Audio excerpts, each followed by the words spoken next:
Hello, everyone, and welcome back to Mysterious Murmurs. I know many of you use these videos to fall asleep. So before you drift off, I'd love it if you could leave a comment letting me know where you're listening from around the world. Also, don't forget to like and subscribe if you're enjoying this video. Story 1: The Grinning Doll.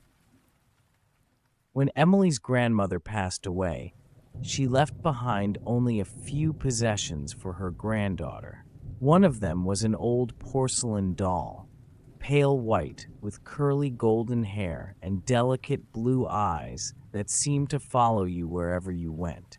The doll had been passed down through the generations, a family heirloom, but Emily had never seen it before. Her grandmother had kept it locked away in a glass cabinet, and Emily was always too afraid to ask about it. Now the doll was hers. Her parents weren't sure what to make of the doll, but Emily had always loved her grandmother's things, so they decided to let her keep it. They placed it on her dresser alongside her other toys and trinkets. Emily was excited at first. After all, it was a beautiful doll, its craftsmanship exquisite, but soon something strange began to happen. At night, when Emily would lay in bed and the room was quiet, she'd hear soft creaks coming from the direction of the dresser. She assumed it was just the house settling, the old wood groaning in the stillness. But every now and then, she'd catch a glimpse of the doll, its wide, painted eyes staring at her. And when she looked away, when she blinked or turned her head, Emily could have sworn that the doll's expression had changed, just a little. At first, it wasn't anything noticeable, just a small shift, a little tightening of its lips maybe. But then, one night she saw it clearly. The doll was grinning. At first, Emily thought she was imagining it. After all, the doll was just a toy. How could it change? But the grin was unmistakable. The porcelain lips had curved upward into a smile that was far too wide, far too unsettling. Emily's heart raced as she stared at the doll. She quickly shut her eyes, hoping it would all be some kind of dream. But when she opened them again, the grin was gone. The doll's face was still and emotionless, as if nothing had happened. The next morning, Emily told her parents about the doll's grin, but they dismissed it as a product of her imagination. They encouraged her to stop worrying about it and assured her that it was just a silly thought. Emily tried to push it from her mind, but the strange feeling lingered, gnawing at the edges of her thoughts. But as the days went by, the doll's smile only grew wider. It wasn't subtle anymore. Every night, as the room grew darker, Emily would catch sight of the doll. The smile had stretched, the porcelain cracks around its mouth widening with each passing day. By the time a week had passed, the grin was unnaturally large, too large for any doll to have. It was as if the doll's smile was growing, inch by inch, expanding beyond its original design, becoming more menacing with each new stretch. Emily tried to hide the doll, burying it in the back of her closet under a pile of clothes, hoping it would stop. But the next morning, it was back on her dresser, staring at her with that grin plastered across its face. The smile seemed to mock her, as if it knew she couldn't escape it. Terrified, Emily began to keep her eyes on the doll, afraid that if she looked away for even a second, the grin would return. But no matter what she did, the smile kept growing, its corners stretching further and further back, as though the doll were becoming more alive with each passing moment. One night, Emily's mother came into her room to check on her. She was sitting up in bed, wide-eyed and trembling, staring at the doll on her dresser. Her mother followed her gaze and gasped. The doll's grin was no longer subtle or benign. It was a twisted, grotesque mockery of a smile, its mouth stretching from ear to ear, the edges cracked and jagged like something out of a nightmare. "Emily," her mother said softly, her voice trembling. "What's happening?" Emily shook her head, too scared to speak, too scared to even breathe. The doll's grin was so wide now that it almost seemed impossible. Its face was stretched like it was being pulled, the porcelain skin cracking at the edges. It was a smile that had no place in the world of toys. It was a smile that belonged to something else, something darker. Her mother tried to move closer to the doll, but the instant she reached for it, the doll's eyes seemed to follow her every movement. The grin only grew wider as her fingers brushed the doll's delicate arm. And then, just as quickly as it had appeared, the grin began to move. The doll's lips twitched, and a low, hissing sound came from its throat. It wasn't the sound of a doll anymore. It was the sound of something alive, something hungry. Emily screamed and pushed the doll away from her, sending it tumbling onto the floor with a loud crash. The room went silent, but when they both looked down at the doll, it was no longer lying still. The grin had stretched even further, the mouth now grotesque and horrifying, as if it were impossibly wide. The doll's eyes, once painted with a vacant expression, were now glowing, a faint, sinister red, as if lit from within. Her mother gasped, "That's not normal. Something's wrong." But as she reached down to pick up the doll, it began to twitch. Its legs jerked, and it started to crawl across the floor by itself, inching forward in an unnatural, jerking motion.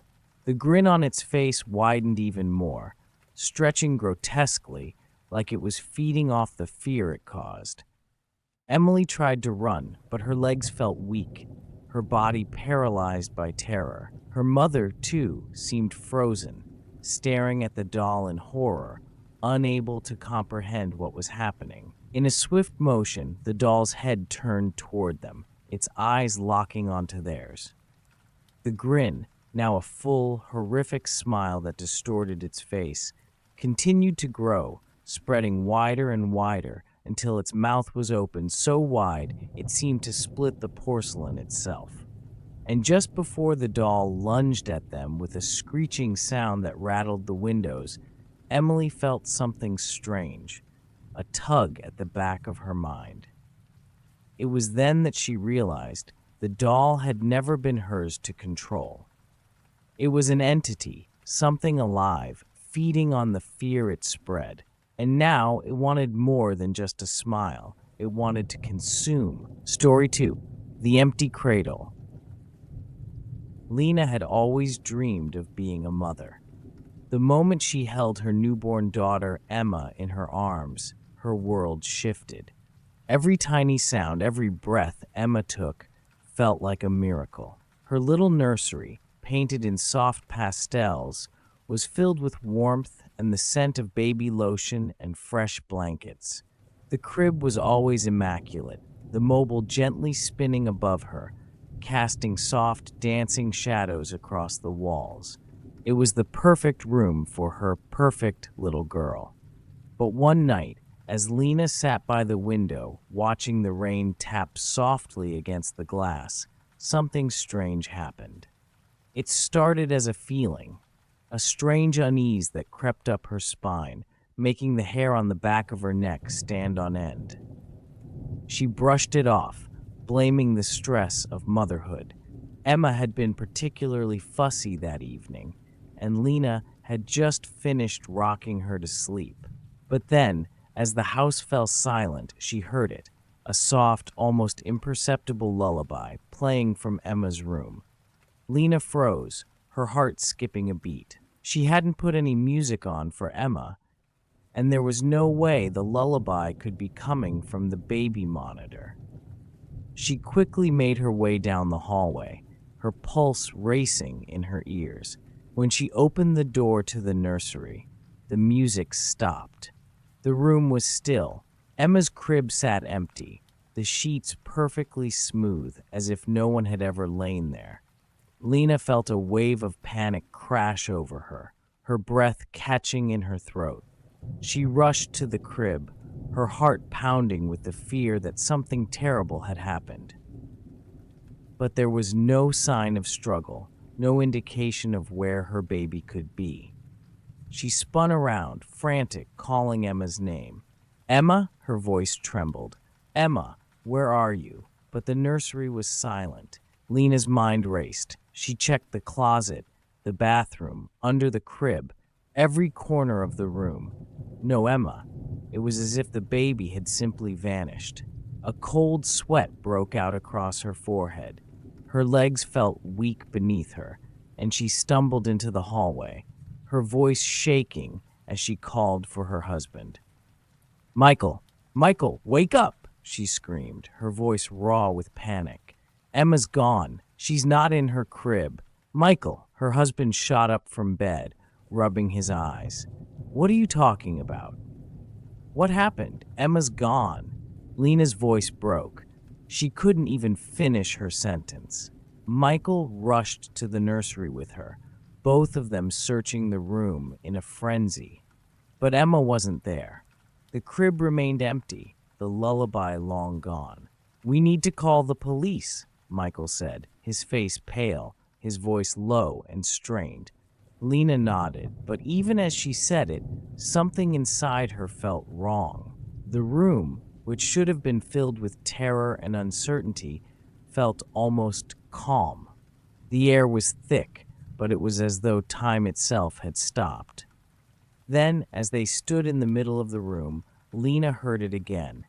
The faint melody, the soft lullaby, playing from somewhere deep inside the house. She froze. The sound was coming from nowhere and everywhere, all at once. It was distant but clear, the same soft tune she had heard before, the one she swore she'd heard only moments ago. Lena felt her chest tighten as she turned to Michael. "Did you hear that?" she whispered, her voice trembling. He nodded, eyes wide, a look of confusion and fear clouding his face. "Where is it coming from? We're the only ones here." Without another word, they both rushed out of the nursery, following the haunting lullaby through the house. The music grew louder with each step they took, until it was almost deafening, yet there was no sign of Emma anywhere. It was coming from the walls, from the very air itself, as if the house was alive and playing its own twisted lullaby. Lena felt as though she was losing her grip on reality. The sound, so sweet and innocent, now felt like a sinister force drawing her deeper into the house. It led them to the basement door, which had always been locked. But now the door was slightly ajar, the eerie music spilling from within. Michael hesitated at the top of the stairs, his hand gripping the railing. "Lena, I don't think we should go down there." But Lena, driven by desperation and a growing sense of dread, pushed past him. "I have to find her," she whispered, more to herself than to him. "I have to find Emma." They descended the stairs, the darkness enveloping them like a thick, suffocating blanket. The sound of the lullaby was louder now, louder than ever before, and Lena's heart raced in her chest as she rounded the corner into the basement. There, in the far corner of the room, was Emma's crib. But Emma wasn't in it. Instead, the crib sat empty, except for a dark shape cradling it. A figure. At first, it was nothing but a silhouette, a shadow cast by the faint glow of a single light bulb swinging above. Lena gasped. The lullaby played on, its soft notes now dissonant and jarring. And then she saw it. The figure in the corner was not human. It was tall, impossibly tall, with limbs that seemed to stretch unnaturally long. Its face was covered, but its hands were positioned around the crib as if it were rocking it. Lena's heart pounded in her chest. "Who are you?" she whispered, stepping closer, though every instinct told her to run. The figure didn't respond. It didn't move, not even an inch. The lullaby continued to play, and then suddenly the figure turned its head. But it didn't turn its face toward them. Instead, it tilted its head at an impossible angle, its gaze fixed on the crib, a hollow, empty gaze. "Emma!" Lena cried, her voice breaking. The figure's mouth opened. It smiled, a wide, eerie smile, but the smile didn't belong to any human being. It stretched impossibly wide, as if its face itself were about to tear apart. In an instant, Lena felt something cold and powerful wash over her. She reached for Michael, her voice trembling, but when she turned to him, he wasn't there. He was gone. The lullaby continued to play, louder now, until it echoed in every corner of the room. The figure's smile grew wider, and just before Lena could scream again, the lullaby ceased. The room went silent, but the figure, it was still there, and when Lena turned back to the crib, Emma was lying there, peacefully asleep. Lena's heart stopped. The baby was back, but her little girl's face was wrong. Her eyes were wide open, staring up at her, but they were empty, nothing but dark, hollow voids. The lullaby began again, but this time it wasn't coming from the walls. It was coming from the crib, and as Lena reached for Emma, the figure whispered, just as softly as the lullaby itself, "She's not yours anymore." Story 3. The Old Man's Clock. Ethan had always been fascinated by his grandfather's stories, though most of them were of a time long before he was born. His grandfather, a quiet man with an air of mystery, had passed away when Ethan was just a boy. But what he remembered most vividly was the old grandfather clock that stood in the corner of his grandfather's living room, its deep ticking echoing throughout the house, a steady rhythm that never seemed to stop. Now, years later, when Ethan received a call from his aunt telling him that his grandfather's house was to be sold, he knew he had to go back. Among the few belongings that remained, there was one item he could not ignore: the same grandfather clock, still standing tall and proud in the corner, as though it had never moved. When Ethan first set eyes on it again, the feeling of familiarity and nostalgia flooded back to him. The wood was dark, polished with age, the brass hands gleaming faintly under the soft light. But something about it seemed off. The clock wasn't ticking forward as it should have been. Instead, the hands moved backward, the second hand creeping in reverse, as if time itself had been turned upside down. Curious, Ethan bent closer. The ticking was faint, but it was there, rhythmic and steady, each tick echoing in his chest. He checked the clock's mechanism and saw that the gears were intact, but the clock was definitely running backward. A chill ran down his spine. "This is impossible," he whispered to himself. But his fingers still traced the cool surface of the clock's face, mesmerized by the strange and unnatural ticking.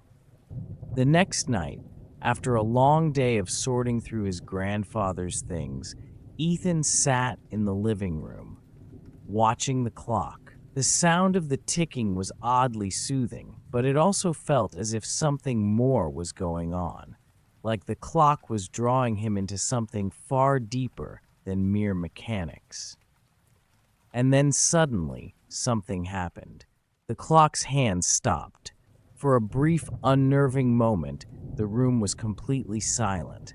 And then, as if obeying some ancient force, the hands began to move backward, faster now, at a pace that shouldn't have been possible. The tick-tock grew louder, more frantic, like a heartbeat racing. Ethan could feel a strange pressure in his head, a feeling of being pulled into something, like a dream that was slipping out of his control. And then, as if the clock were a portal to another time, Memories that he didn't recognize began flooding into his mind. Images of a childhood he didn't remember, faces of people he had never met, and places he had never been. He saw his grandfather as a young man, not the quiet, aging figure he'd known, but a handsome, confident man standing in a field with a woman he didn't recognize. The woman smiled at him, and Ethan felt a wave of emotion, something powerful and distant, like a feeling of love that was not his own. Then, just as quickly as the vision had appeared, it vanished. Ethan blinked, trying to shake the images from his mind, but they lingered, like fragments of a dream that refused to fade. The ticking of the clock seemed louder now, more insistent. The second hand continued to move backward, faster and faster, until it became a blur. And with every passing tick, the memories came faster. Visions of his grandfather as a young boy, of his father, of his own childhood, twisted and warped by time. He saw his mother's face, but not as he remembered it, aged, worn, full of sorrow and grief. He saw his own face, but it was different. He was younger, yet somehow lost. He didn't know these memories. They didn't belong to him. They couldn't. The clock's ticking began to accelerate, and Ethan felt himself being pulled into the past, as though the clock was unraveling the threads of his life. Each tick felt like a pulse, each one pulling him deeper into a past he hadn't lived, a past that wasn't his own. The visions grew darker. Ethan saw a terrible argument between his parents, a scene he had never witnessed, but it was vivid, too vivid. His father's face was twisted in rage, his mother crying, pleading for something, though Ethan couldn't hear the words. Then, in a flash, he saw his grandfather's hand on his father's shoulder, a gesture of comfort, but it felt wrong, like the gesture was filled with warning, with guilt. The clock's ticking became deafening now, like a drumbeat in his ears. And then, without warning, the hands of the clock stopped once more. The world around him seemed to freeze. Ethan found himself standing in a place that felt both familiar and alien, a field bathed in the golden light of dusk. He was there, standing alone, but the air was thick with the scent of something lost. He heard the faintest whisper, like a voice calling from the distance. Ethan, it said, the voice deep, familiar, and full of sorrow. You must know the truth. A figure appeared before him, a man tall, with dark hair and a face that seemed almost too familiar. It was his grandfather, but not the man he remembered. This was a younger version, and yet there was something different in his eyes, something dark and ancient. You have seen what the clock shows, his grandfather's voice rumbled, his expression grave. It unravels the past. It pulls on the strings of time, revealing what was lost and forgotten. Ethan's breath caught in his throat. What do you mean? Why is this happening? His grandfather's face softened. The clock isn't just a timepiece, Ethan. It is a keeper of secrets. Secrets that were never meant to be uncovered. You must understand, some memories are better left in the past. Suddenly, the ground beneath Ethan's feet seemed to shift. The vision blurred, and the air around him turned cold. He reached out, desperate to hold on to something, anything, but everything seemed to slip through his fingers. Wait, Ethan cried, but the clock's hands began to move once more, backward and faster than ever before. The air around him crackled with an unseen energy, pulling him toward the past he never truly understood. As the clock's second hand whipped around the face, the final vision struck. His grandfather's face, no longer a man but a shadow, dark and ancient, with a wide, empty grin that spread impossibly across his face. You should have never touched the clock, Ethan, his voice echoed, distant and mocking. And then, with a final shuddering tick, everything went dark. Ethan woke with a start, gasping for air. He was back in the living room, his hands gripping the clock, which had stopped moving altogether. The house was still, silent. But the moment he looked at the clock's face, he saw something he hadn't noticed before. The hands were no longer moving backward. They were stuck at a time, an exact moment in the past. Ethan stared at the time, a sense of dread creeping into his chest. 10:03. It was the exact time his father had died. The clock had unraveled something, something that was never meant to be known. Story 4. The Cursed Portrait. In an abandoned gallery, surrounded by dust and the heavy scent of old wood, there hangs a painting of an aristocratic family.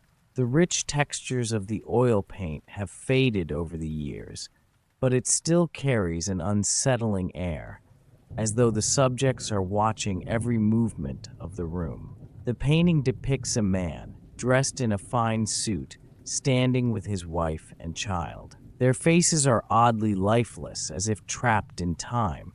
One day, a visitor, an art enthusiast, intrigued by the mystery of the portrait, stands in front of it, admiring the artwork's historical value.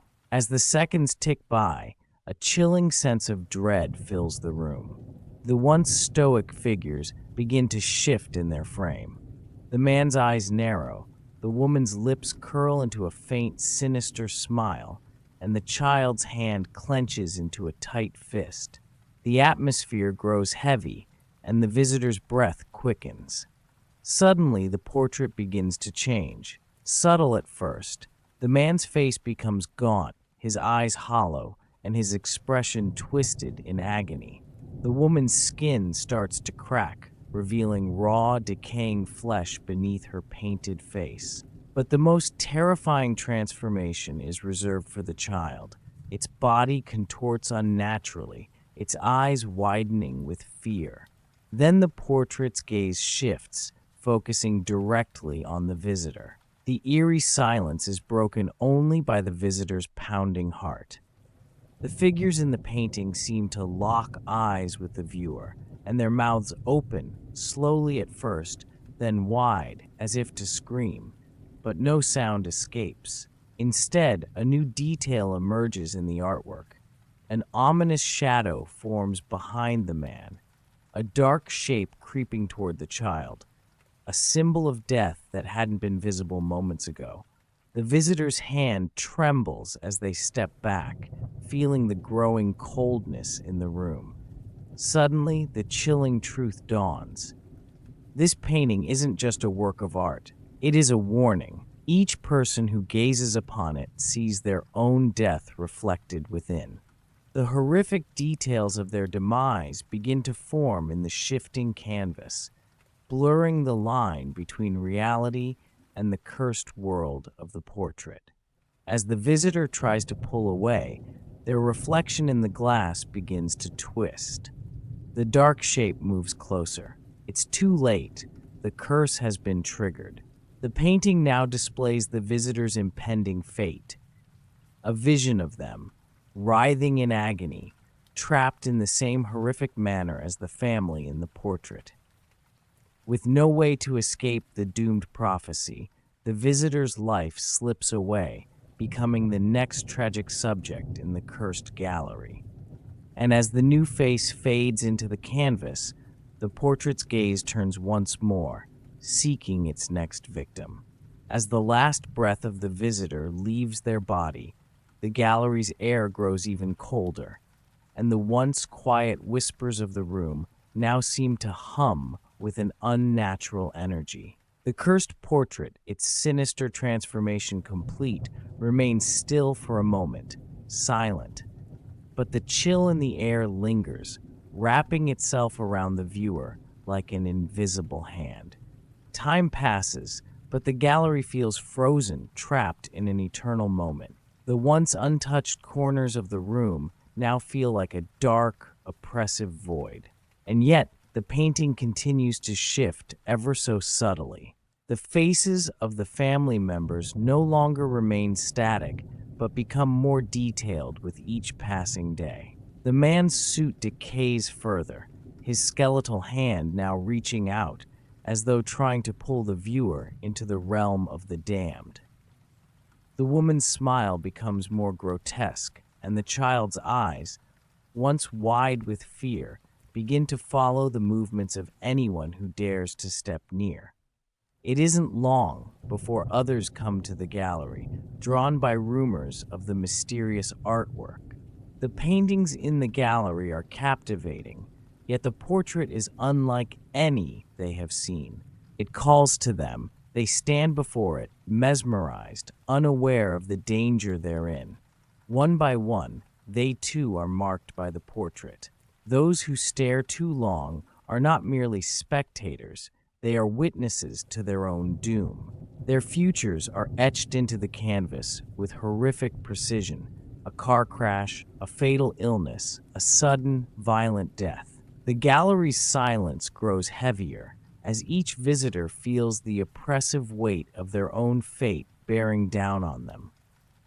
The cursed portrait does not simply show their death, it consumes them, body and soul, until they are trapped inside the painting forever. Each new victim becomes part of the family in the portrait. As the years pass, the faces in the painting grow more distorted, filled with anguish and torment. The once noble aristocrats are now twisted reflections of death with hollow eyes that scream without sound. The family's tragic story continues, and the curse endures. The cursed portrait, now forever haunted by the souls of those who gazed into its depths, remains a warning, a trap for the next unfortunate soul who dares to look. The gallery, now abandoned and forgotten by time, stands as a silent sentinel to the horror within. Yet it is not truly empty. Those who were claimed by the curse, their faces now trapped in the paint, linger in a twisted afterlife. And when the wind howls through the broken windows of the gallery, it is said you can hear their silent screams, echoing forever within the confines of the cursed portrait. The painting waits, as it always has, for the next viewer to come too close and make the fatal mistake of staring just a little too long into the shifting horror of their own inevitable demise. If you've enjoyed this journey into the unknown, don't forget to like the video and share your thoughts in the comments below. Have a tale of your own or a legend you'd like us to explore? Let us know, you might just hear it next. Be sure to subscribe and hit the bell icon so you never miss a story. Because here, the darkness is always waiting, just for you.